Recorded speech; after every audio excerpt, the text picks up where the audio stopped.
Conversation with myself like this better work. That's why I get peace of myself almost every verse. I spent my whole life grinding, I ain't asked for help. I used to starve as a kid, I had to feed myself. Remember all the hard times we kept trying. And we rise and we fall. The times we had to walk, now we stay flying. Now we grind till we ball.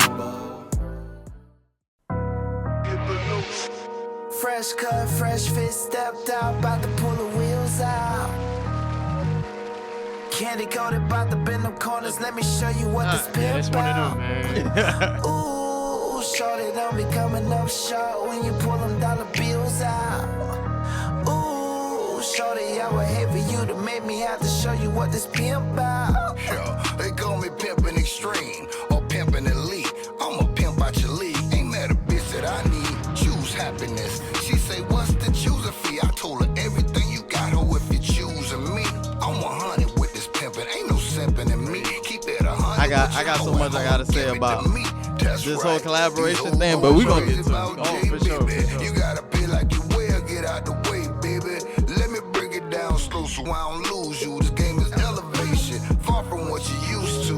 You see, it's all mathematics. The winners get added, the losers subtracted, accepted no fractions. Whether the track or the internet, stripping at the club or on OnlyFans, give me that. I need a check, not a chick, a bank, not a bitch. Always cash over asshole, make a player rich. Fresh cut, fresh fit, stepped out, about to pull the wheels out. Candy coated, about to bend them corners, let me show you what this pimp about. Ooh, shorty don't be coming up short when you pull them dollar bills out. Ooh, shorty, I would hate for you to make me have to show you what this pimp about.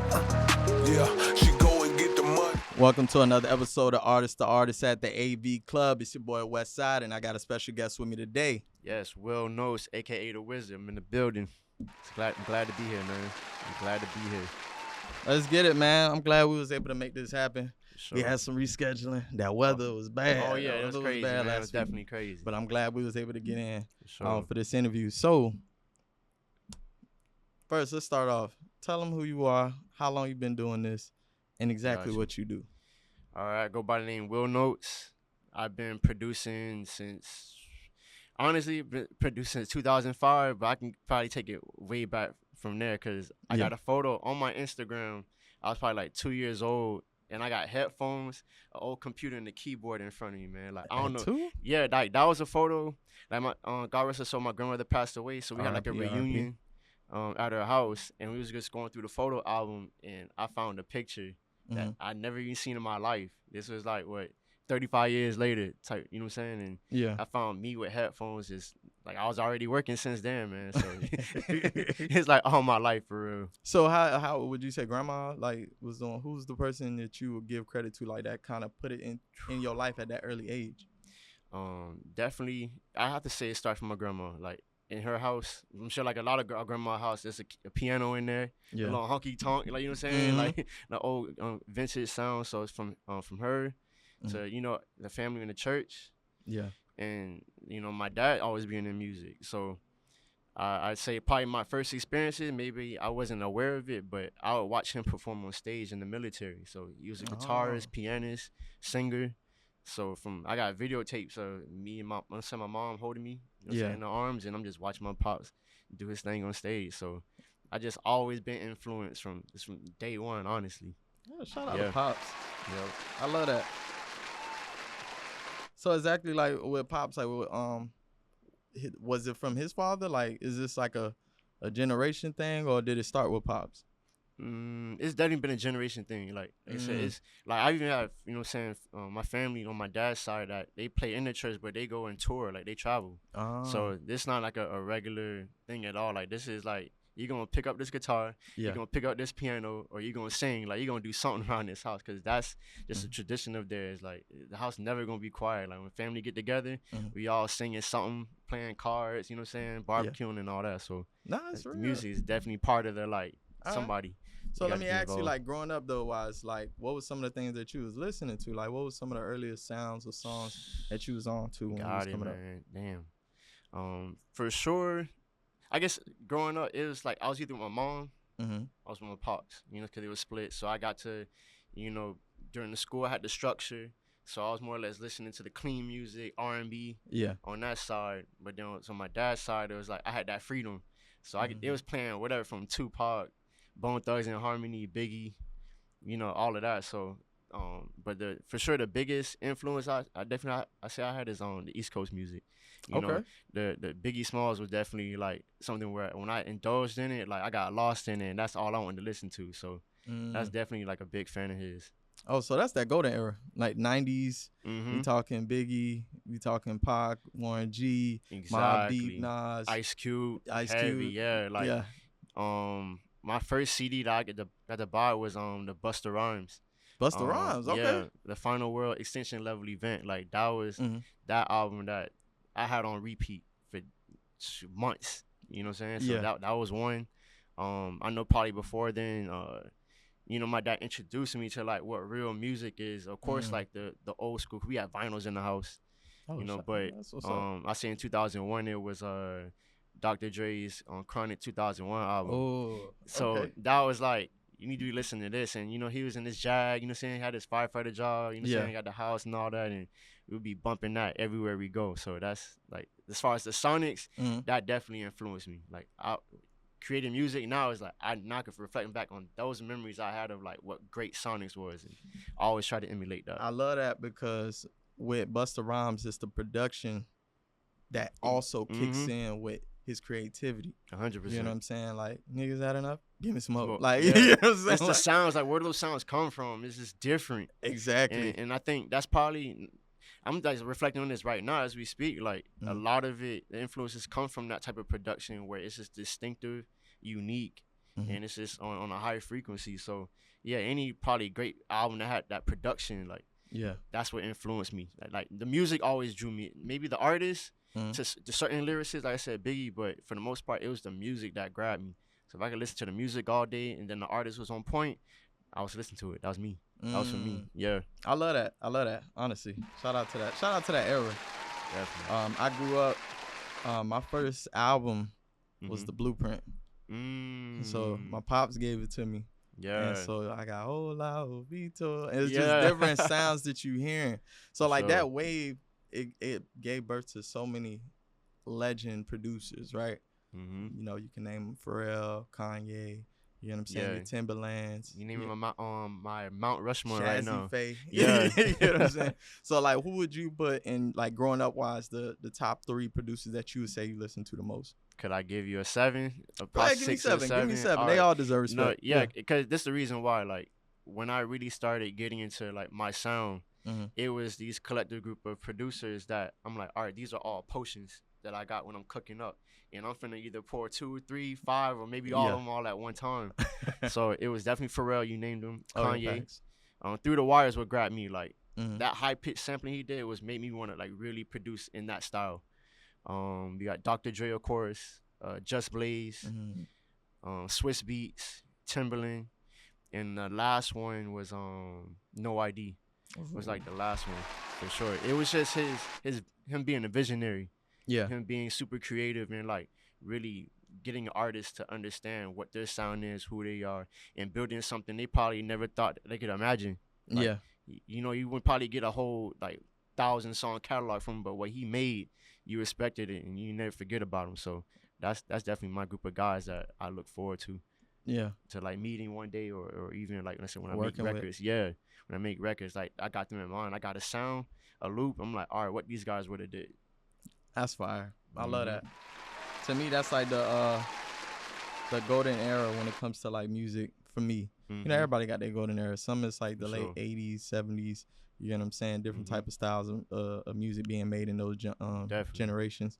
But you know, I think about like growing up and hearing like Kanye like Registration album. That album right there, just incredible production, the storyline, and it's like it's one of those you can listen to front to back.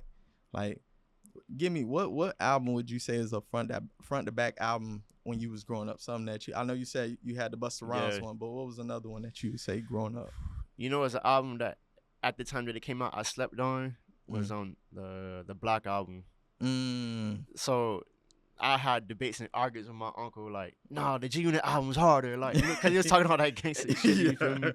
But then it was just maybe months later when I tapped into it, I was like, wow, like, this is grand music. And that was one of the albums, like, I say rap albums where, like, an artist executed every verse, every hook, song for song. Like, I don't think you can find too many albums where, like, he didn't miss a line. Like, Jay didn't miss a line beat. at all. So that for me, that's an album I always go to. Of like, what albums do you love and respect? You'll listen to over and over. It's that one for sure. That's classics. Yeah. An album that I can listen straight to with no skips. Hall of Fame type of album, man. So I want to go back to the song we just played, right? Okay. Tell me about that. How did that connection come with JT Money, a legend of Gold in the Game? How did that come?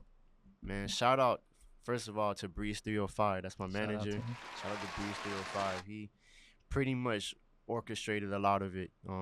Even the opportunity to even work with JT Money. That's from the Slip and Slide times where JT Money was there and he was working at the same time. So they built a relationship. Yeah. So finally when Breeze gets to, kind of be in the process of creating the album, of course, I'm one of the guys on this team that's producing the songs. And I honestly made that beat for somebody else.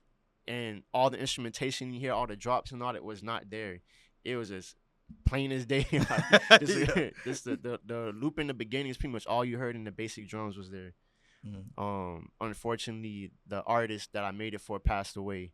So it was just a beat sitting on my laptop. Yeah. And I didn't know what to do with it. Like, I was really on some, like, Maybach music. You know what I'm saying? That's kind of like the mental space I was at. But I was like, whoever makes a song to it, like, okay, I'm going to know how to build on top of it.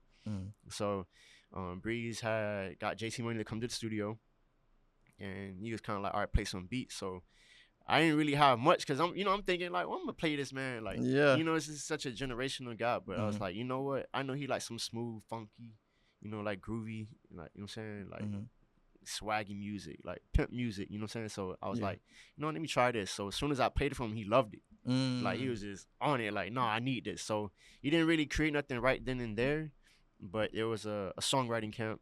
I think it was Songwrite Club where that beat was, presented, and it was shout out to The Takeover. He was one of the artists that and creators, writers that wrote to it. I think shout out to Shane too. I got to give Shane. His props on that. And they did the reference. It ended up becoming the actual hook. And then JT was like, I love it. Made this song from there. And then it was kind of like the post-production. Remember I told you, like, depending on how the song go, like, I'm going to do to it. So then I got linked up with Adesh. And Adesh, shout out to him. Yeah, shout out to my boy Adesh from West Palm. He laced the guitars on it, but it was one of those things where it was organic. Like, I didn't send it to him, and then he did the guitars. Like, he came to the studio, and he actually just, played a couple of licks, and then we just built it from the ground up. And then, so a lot of it wasn't even, I got to give him props. Like, he's not just a guitarist, he's a producer too. Like, so a lot of the effects that was on it, like, he did. And I just might have, put my little tweaks on top of what he had already. So, yeah. That's real. That's how it went down. So let me ask you about something, right? So I have never produced a song, right? But I'm curious how that process goes, because I think about it from like an artist creative standpoint. And when you start, I know in the generation I started in, it was important to write, the pen, especially as an artist, right? Got you. And so when it comes to like the producing side and collabing with somebody and working with them, how did you get into that as far as like collabing with another producer? Collabing with another producer, it's one of those things where it's like, you just make music with your friends, and that's pretty much what it came down to. I got to give a shout out to Deej.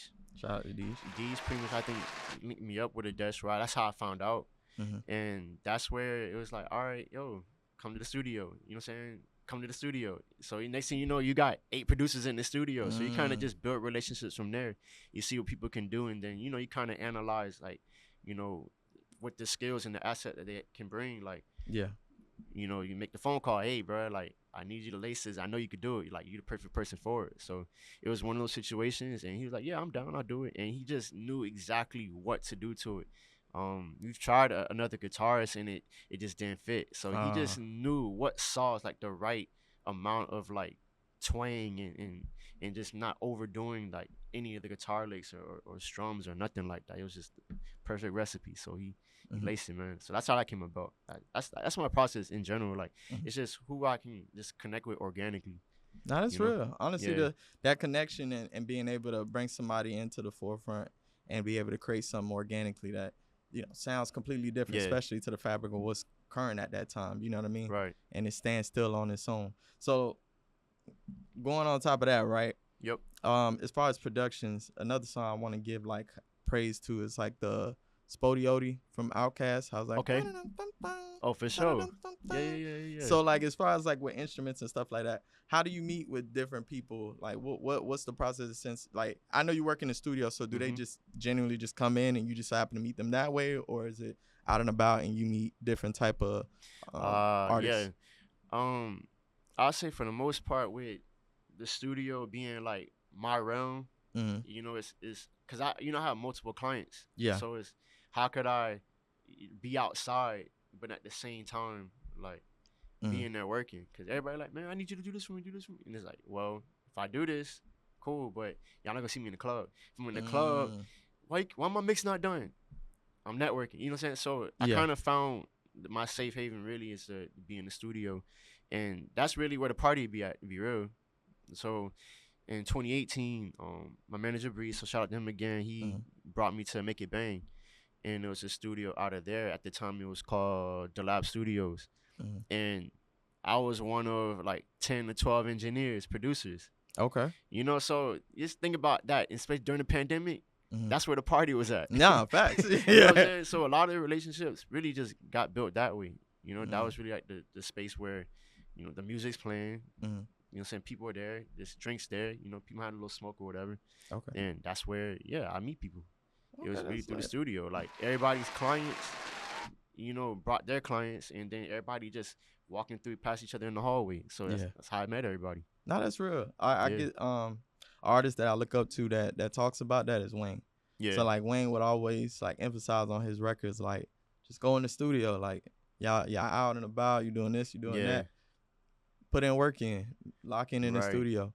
So I see you got that already, like as part of your repertoire with your process. And what I want to add in too is like I'm blessed that I got people that really rock with me. So when I can't do the networking part, they're doing it for me. They're my advertisement because I'm making them look good. Yeah. So when they like, dang, okay, they'll play my music or they'll play whatever they have. And who did that? They making sure they shouting me out. So it's the support system is everything. So I bust my butt for them, and then when they go out, they make sure, hey, Notes did that. And then that's how I get tapped in with a lot of people too, because it's referrals. Yeah. And I feel like anytime you got a good product, like people want it too. So they be like, where do I get it from? Send them to me. So it be that simple a lot of times. So it's great face value is what I call it. Yep. When your reputation perceives you, a person gets around you, they see your work ethic, they see the type of person you is, and even when you're not in a room, you're in a room. So that's real. A lot of people gotta learn that. Like, we all on individual paths in a sense, and we working towards things. But when you intertwine with other people and you building, it's important to take care of them like you would want them to take care of you. You get what I'm saying? Yeah. So that's big. I want to touch base on like the artists that you've worked with, right? Oh, so for sure. Give me a rundown of some of the artists that you've worked with. Well, a lot of people. I might as well start the timeline if you don't mind. Go ahead. So was it 2008? If you remember Smitty that made Diamonds on My Neck. Yeah, that was my first like industry placement. Oh. So not that song, of course, but it was a project he did called Bigger Than Life. And there's a song called Bring It Back that I produced. And that was through me giving a beat pack on a CD to my barber. My barber, he was like, Smitty come through here. So he played him some beats, and then that's how that happened. Sylvan the Q, which I'm sure you're very familiar with. Shout out to Sylvan. That was an artist that I tapped in with. So a lot of times I wasn't the guy to go network either. I was, especially back then, I was really shy.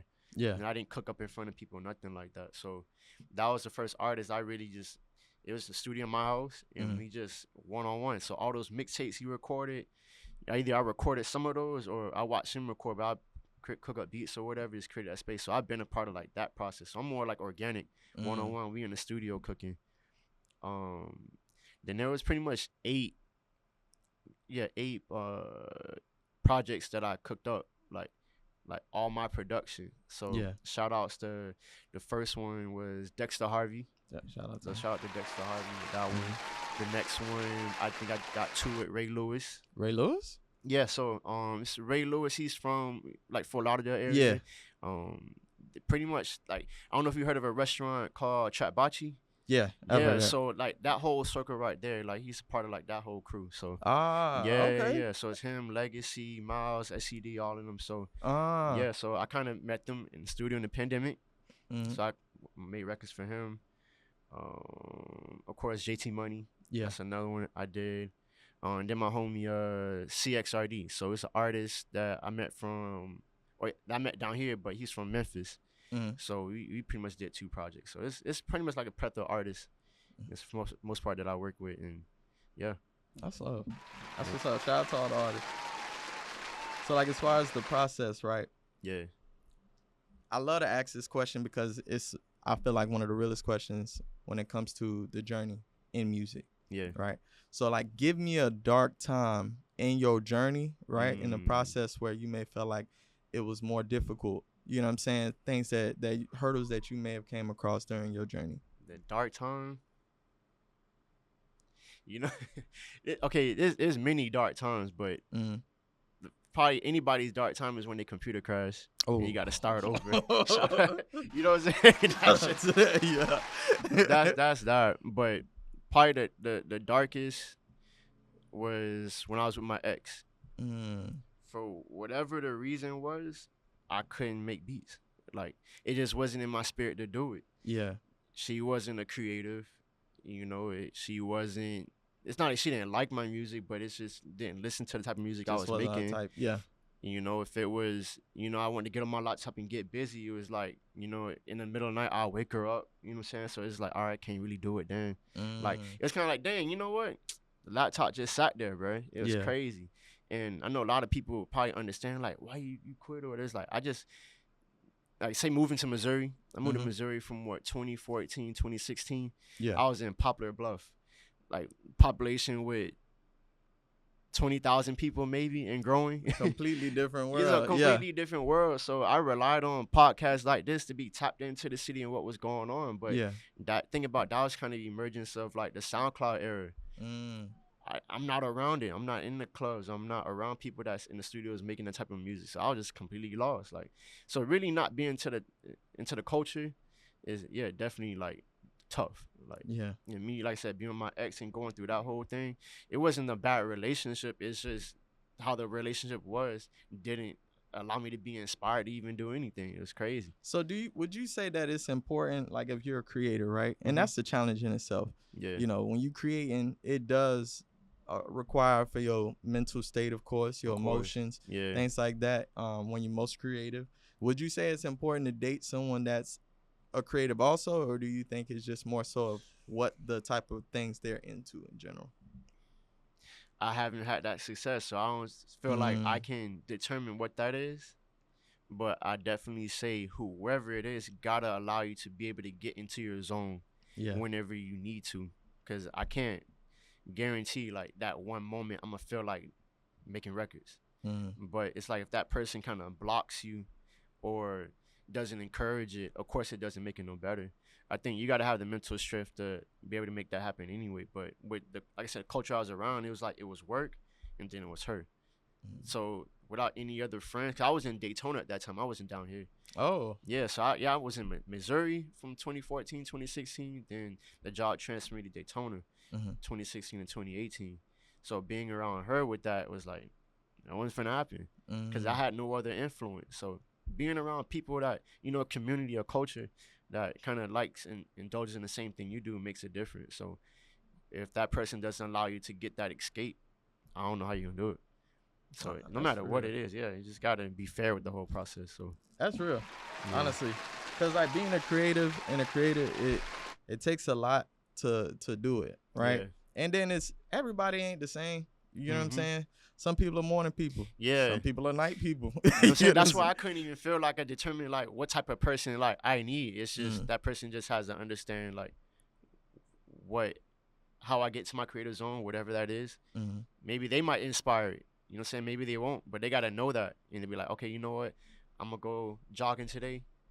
Do your thing. Yeah. Come back. Let's hang out. Like it's gotta be something like that. That's gotta go down. Like there's just no way I think it's important to find pockets. Like it's pockets. Yeah. Yeah, basically like, oh, okay, so in this time you doing this to this. Okay, Yeah. I could do this at this time. Like sometimes when you being a creative, it takes you away from your partner. You get what I'm saying? You know, they over there, but you might be on a computer. You get what I'm saying? You on a computer, y'all not necessarily next to each other. So like, you know, for like me, writing wise, I might go chill with her when I'm writing. You get what I'm saying? Might sit there, she might watch TV, and I got the headphones on and I'm working.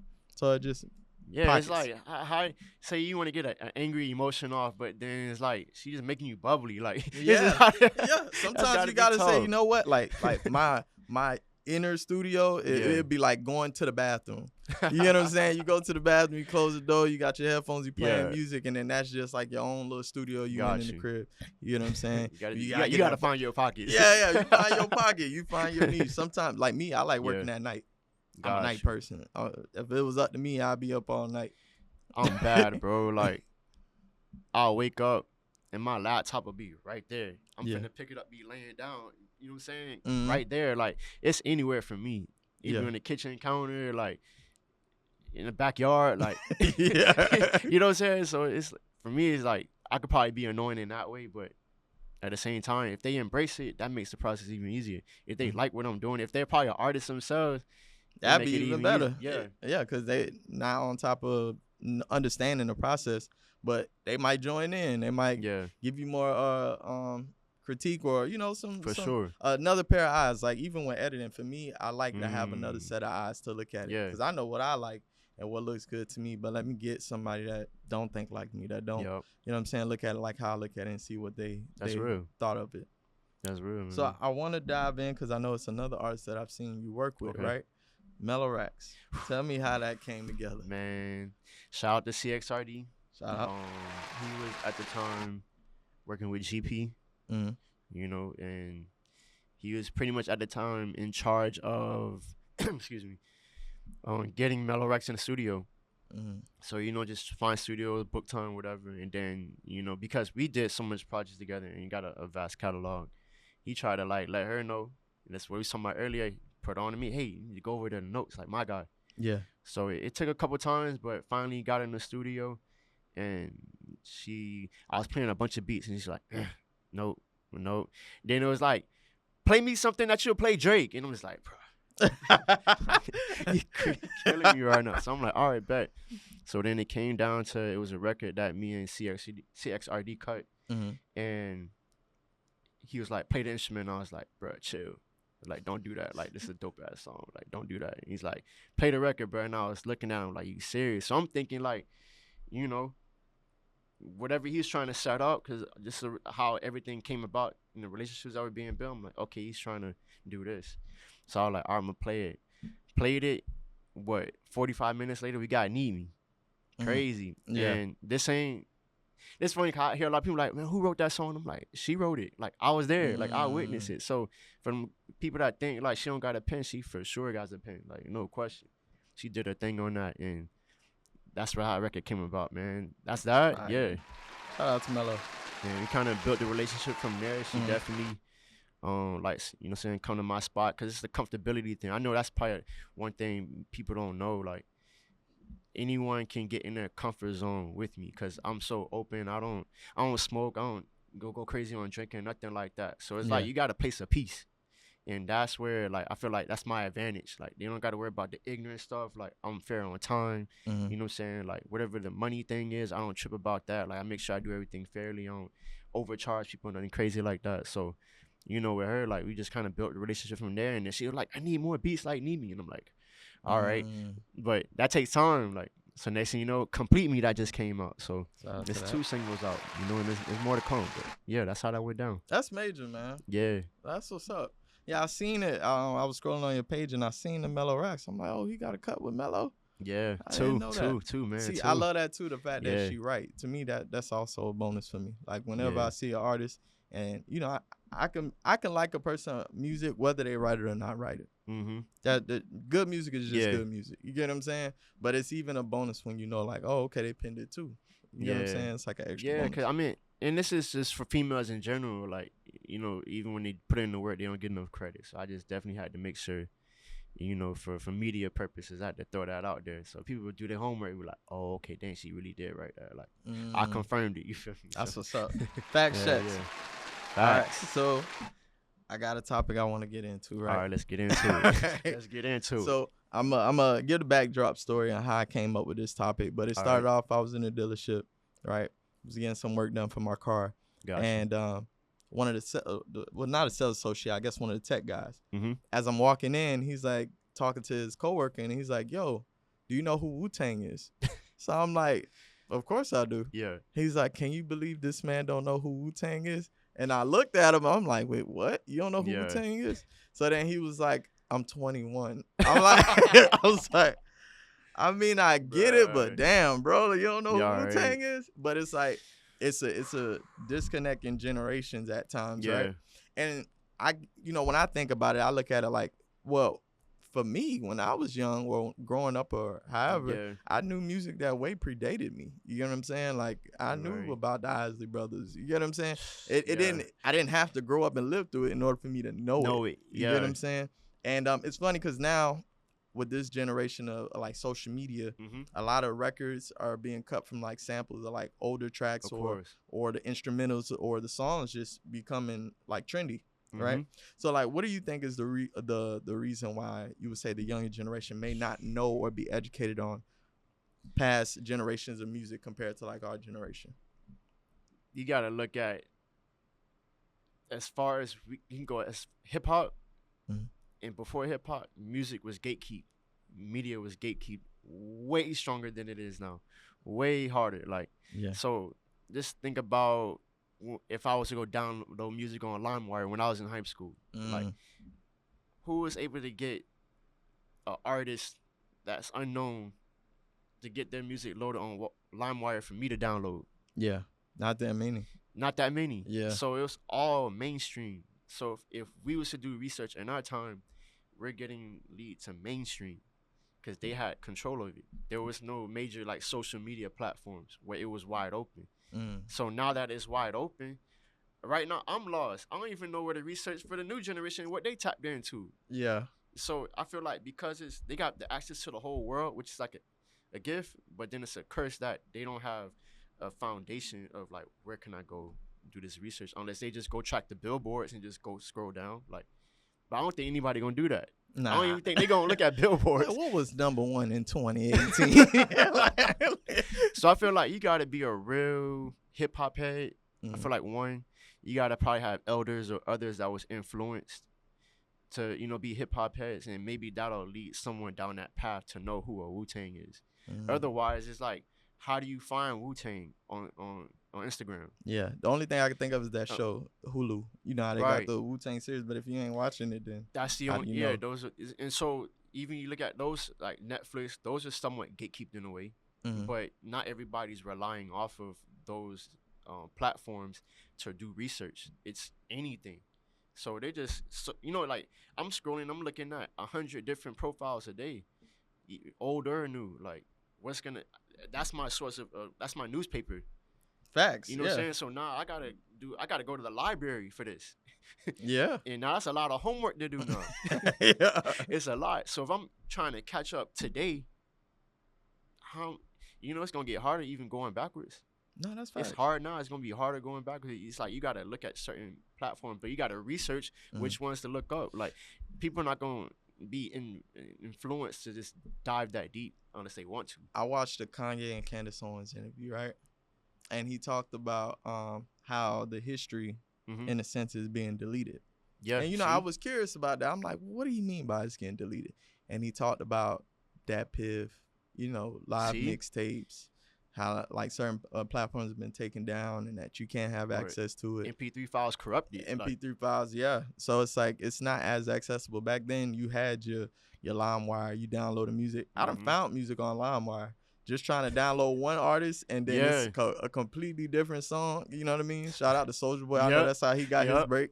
You know what I mean? And then Dat Piff, I would go off of mixtape covers. What mixtape cover looked the best? And I get that artist to try. That's how I found Chance the Rapper. Yeah. So I think that is the challenge, though, because of the fact that a lot of the older platforms that we used to use that had all that memory, saved, you know, now it's gonna be a little bit more harder. If it's not on DSPs, then how do you even find it?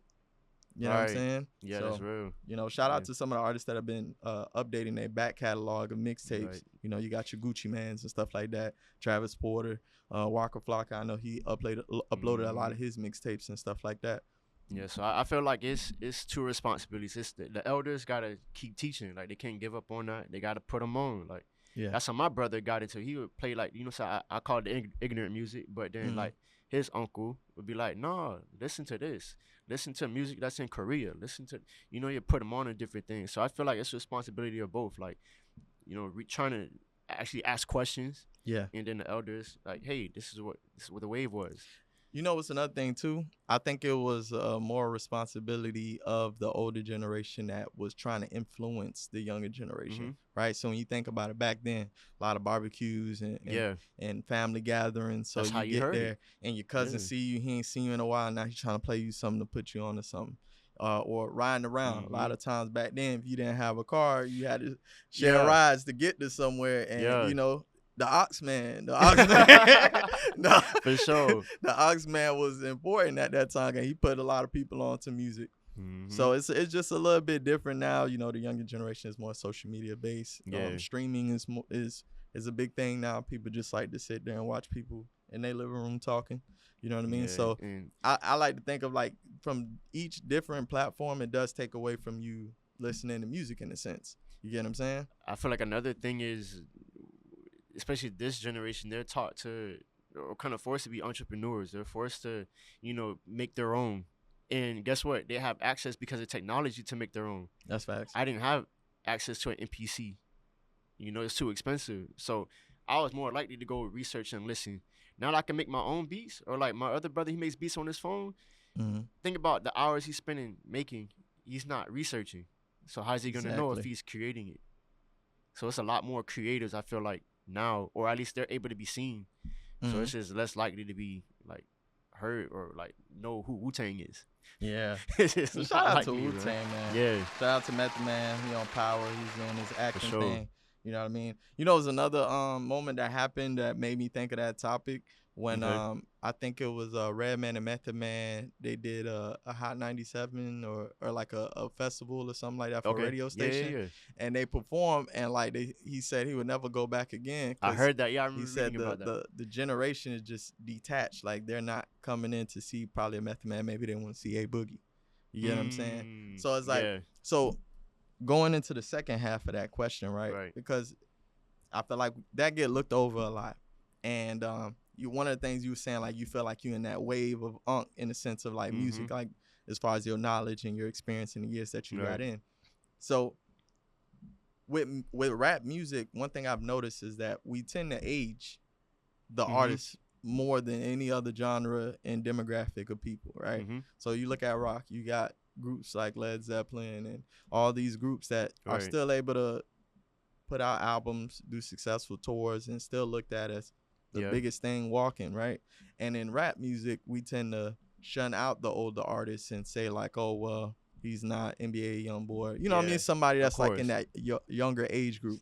Yeah, not influenced anymore. Yeah. How I feel about it is, I feel like say my responsibility, right? And I'm tied it back to like stuff I've been working on with the JT Money album. Yeah. The goal was to try to bridge the old with the new. So me kind of being in the middle, I understand what the younger generation would be willing to accept, but I understand the groove in the pockets that, you know, someone in JT Money's like age range would want to hit. So I feel like with Redman, Method Man, anybody, like their goal should be to try to collab with people, say like me and my group, to know like what they were willing to listen to, or collab with the younger artists and figure out where that medium is. Like if you're not trying to do that, then of course there's gonna be a difference. Like I'm always my golden years of listening to music is gonna be middle school, high school. That's then after that, I'm gonna kind of, or I feel like college, maybe that early college years. After that, it's like I'm just gonna have them songs in my playlist for the rest of my life. Like I'm not gonna pretty much tap into anything older or newer like that much. I might songs here and there, but that era of like music, that's what made me a fan of it. So that's just always gonna like make me happy, make me feel good, because it's just a memory that I have that attached to it. from whatever I did or what I was even beats I was cooking up at that time. So it's hard to like expect someone that's, you know, want a whole new wave to just listen to that. So finding that medium is everything. That's real, and it made me think of, because I had a thought, like, this was like probably last year, Yeah. and I was just sitting back and listening to like some music that I enjoyed growing up, Mm-hmm. and I'm like, well, I know these artists still put out music to this day, but what changed? You get what I'm saying? Mm-hmm. Like, what about an artist as far as like time frame that we, of course, they're still talented. It's not like they stopped being they top still got it. They still top got, tier still artists, got it. lyrical, Yeah. or however, whatever their niche is, right? Mm-hmm. So what exactly changes for an artist that we don't listen to it as much anymore? Of course, there's new music. You get what I'm saying? And now I know with technology, there's so much access, and there's so much new music on a daily basis that it's not possible for us to consume all that music. You get what I'm saying? But like, what are the ways that the older generation are able to tie it in? And I think about Nas and Hit Boy when they came together. See what I'm talking about? You know what I'm saying? Hit Boy is within my age range, so Yeah. it's like something like that has to happen.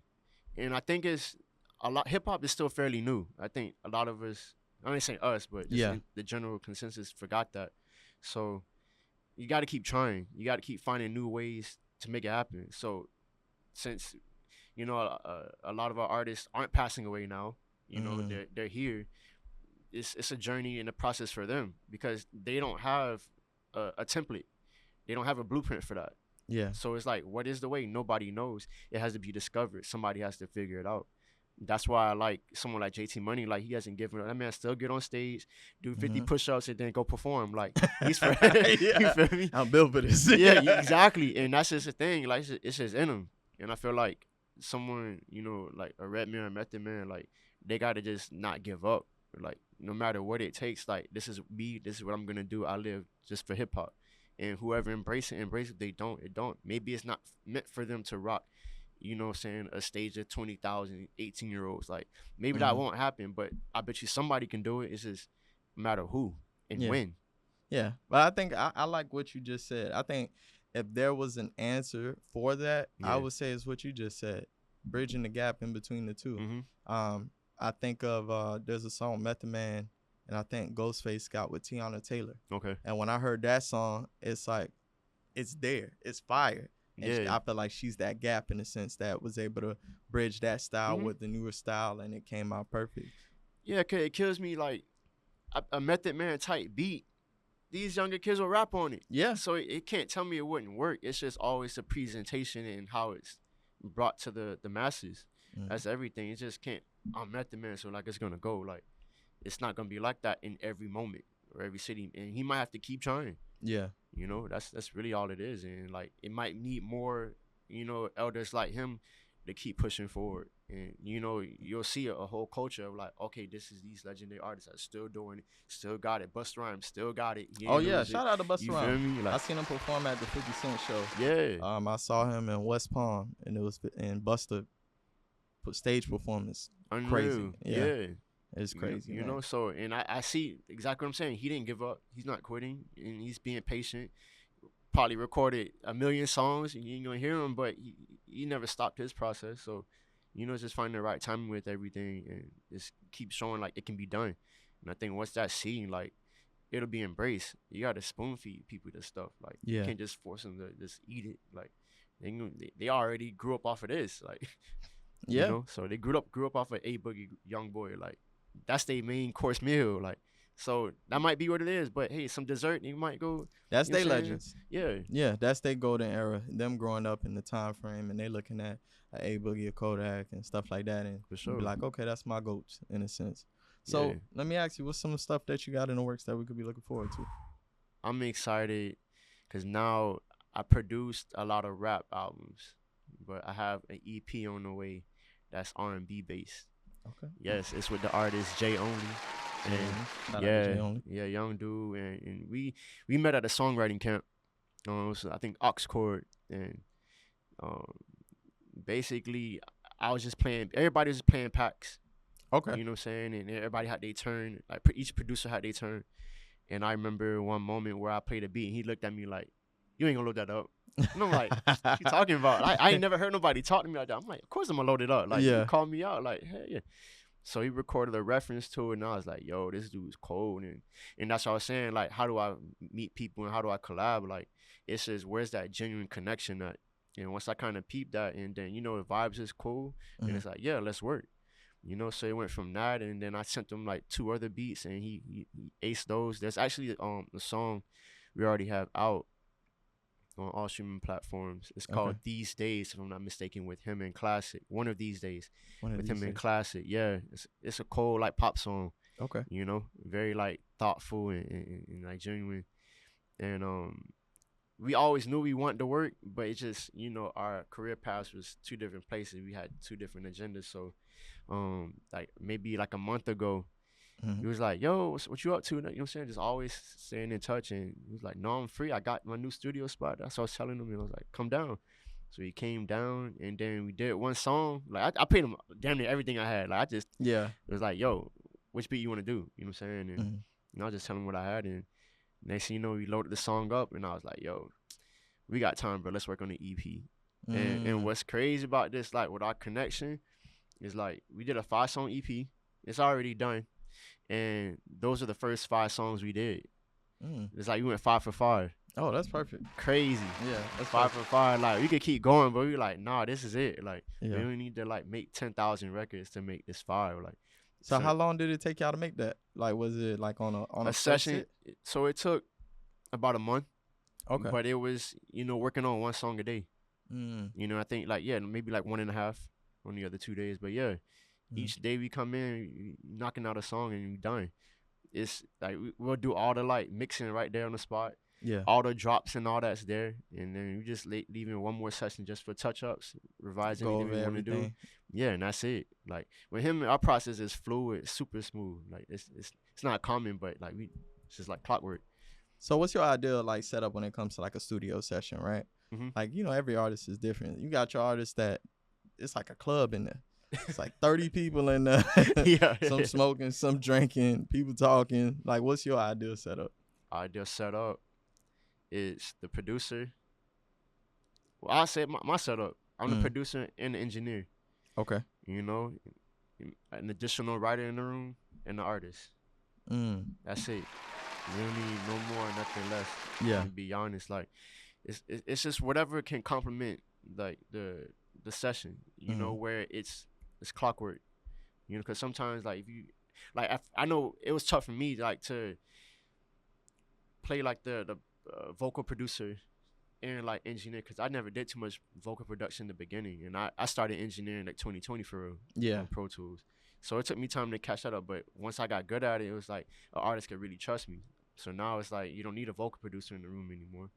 So then it's like, now it's kind of becoming the same thing with writing. Like, I'm not writing, like, full hooks and all that, but sometimes I might jump in there and throw melodies, or I might hear a pass and be like, hey, this the hook right here. Throw it there, and the artists go from there. That's important, honestly. Shout out to you. Because some engineers, and I told this story plenty of times on this show, they be that button presser. Ad-libs. Yeah. In and out. You know what's funny? Because I did watch a couple of your podcasts. You addressed that on many podcasts. Many podcasts. And I think understanding where that engineer's level is at and what his expectations is everything. Like, some that maybe in school they might have learned, like, there's a recording engineer, there's a mixing engineer, there's a mastering engineer. And they might have come from setups, or I know the old school approach is, hey, I'm just the guy pushing the button. Yeah, that's it. After that, like, you're supposed to spend the money to pass it on to the guy that's doing the mixing.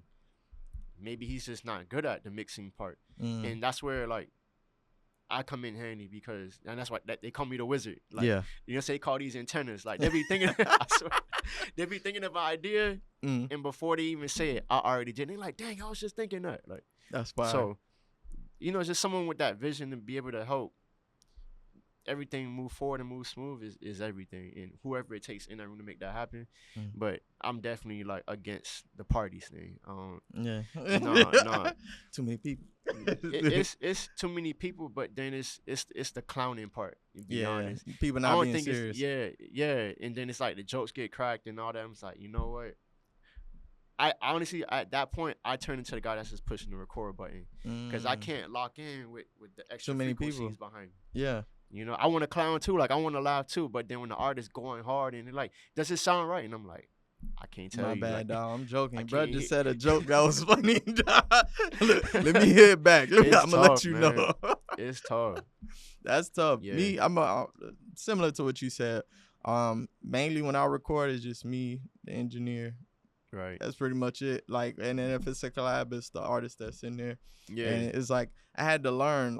It was a process for me inside the studio. When I started, it was very unorthodox because it was like a warehouse studio. There was no waiting room. It's like you sitting in, yeah. everybody in. You get what I'm saying? You don't know half the people in here, but it's your session though. Yeah. You get what I'm saying? So, then I went from that to another studio where it was like smaller. Mm-hmm. It was more like on the intimate level, and it's like, Yeah. oh, okay, all right. And that's when I learned, like, no, this is my pocket. This is what I like. Because back then, I was thinking of too much in the booth because there was so much going on. Yeah. Not focused solely on the song. And if it is gonna be other people in the room, let them all be locked in on the song. You True. know what I'm saying? Yeah, no facts. It just got me thinking about like my first like interactions with like a bunch of people in the room, and during the pandemic, like that was probably a great time for, you know what I'm saying? It could be bad times, of course, we know why, but Yeah. it's a great time for me as a creative because it gave me the chance to just take risk, and the risk was producing in front of people. Before the pandemic, I never liked making beats in front of nobody. So yes, those studio environments that I probably don't have a preference for, it is like learned behavior to be able to get through that and be able to cook up with 5 other people in the room. Some people, that's just what a session is going to be, and you got to be prepared for it. So, but that took time, but it can be developed. I think what gets tough is the performance part of it. Like, you know, you got everybody in the room, it's like, I'm on my phone. Yeah. You ain't doing nothing crazy, they just not paying attention. But then you know you snap when you see everybody look up like, whoa. Yeah, whoa. everybody's like on hold alert. up. Yeah. And then what's everybody, going on? oh, you know what I'm Yeah. saying? That part's cool, but then it's tough when you're trying to learn, figure out the song, see if this makes sense. Does this, now it's kind of like you got so many hats to wear in a room. And if you're just the artist, you thinking about your vocals, you thinking about your lyrics, you thinking about your branding, you thinking about, is an engineer messing you up, or could you do more? Like, it's so many other things you could be focused on. So it's like to be able to practice in front of people you don't know, that takes time to build that, where you could just cook up in front of anybody. But some moments are meant to be intimate, but a lot of times I feel like for myself, when I struggle with that, I just had to just fight through it. But it was with the right people. You gotta have the right people in the room to be able to establish that, to where not anybody could be in the room. Because the artists I work with, it started one-on-one, but then they brought their friends. So it was like we all on the same goal, and they was willing to help. Hey, like, do you like this? I'm like, no. They do the same thing. Hey, I don't like that sound. Can you change the sound? And I'm just open-minded. I'm like, it's whatever's best for the song. So as long as you're around the right like type of people in those group settings, then it could work out no problem. You can develop those skills and be good. But I think that's the most important thing. Everybody that's in there locked in on the song. Yeah. You know what I mean? We present right now. You know, a lot of times social media, like, well, your phone, that leads to social media. You get what I'm saying? Like, so, you know what I mean? Like, being locked in and knowing that, I might not check that notification. We right here right now. Right. I'm locked in on this. However long we here for, 45 minutes to an hour, 2 hours. Exactly. However long the slot is. So I think that's important. The songs that I have done in those type of setups, it was that kind of vibe. The ones where I haven't is either I probably walked in and something happened right before I walked in. And so it's like, I'm not thinking about music right now. Such just happened. I'm thinking of that. I'm interacting with the people, but it's like I might not be on the same frequency in the sense of creating. Of course. You get what I'm saying? So, but I think that's the most important. Everybody being locked in on that song. So where could they find you at? Oh, man. You can first find me on all social media platforms at Will, WILL, Notes Music on all social media platforms, or at Renegade Studios. So, you know, type in, go to at Renegade Studios, and you'll be able to find me there. Yes, sir. I bet. I want to thank you for coming on again, man. I really appreciate this. This was a long time coming, but we got it done. Also follow him on all platforms. Hit that notification bell on YouTube. Hit the bell on social media also. So anytime he drop it, give you that notification. Gotcha. If I could do one more thing before you close go ahead. Man, before you close it out, it's not playing music or anything, but no, I appreciate you first of all. Dap you up. This is my first podcast, so I appreciate you. I'm the first one. Let's get it. Like, tell my story and all that. But what I did want to do, Mm-hmm. make sure I have it, man. I had a lot of shout. It's like my Grammys right now. It's Oh, funny. I got you. Go ahead, run them through. I got it. All right, so I want to shout out my team, Indoor Management, Okay. Breeze 305, JT Money, The Takeover, King Fo, Arlen, and then this other mentions the Starfire, Shawnetta, D's Baby Ronnie Made It. On a shout out to the brands, Fiend Life, my dog Stiliano. Appreciate the merch and all that. This exclusive right here. This 101 for sure. Ty Da Vinci, my mentor, Make It Bang, Hector, Similar Q, G Mighty, Ray Lewis, SCD, Legacy, Miles, Trabachi, Media Bay, Mellow Rack, CXRD, Gavin, Too Much, Mike SB, Curtis, Shane, and Nicey Most, man. That Appreciate boy all of resume y'all. long. Yeah, Let's go. I had to, Let's man. go. One Hit Away Studios and Renegade Studios. That's where everything was cooked up at, man. Let's go. Yes, sir. And also follow A2A.podcast. Yes, sir. We're on all Always. platforms. You can find us on Instagram, Spotify, YouTube, TikTok. And also follow the AV Club Studios if you need any editing, cameras, lights, 4K. We here. We got you. Yes, sir.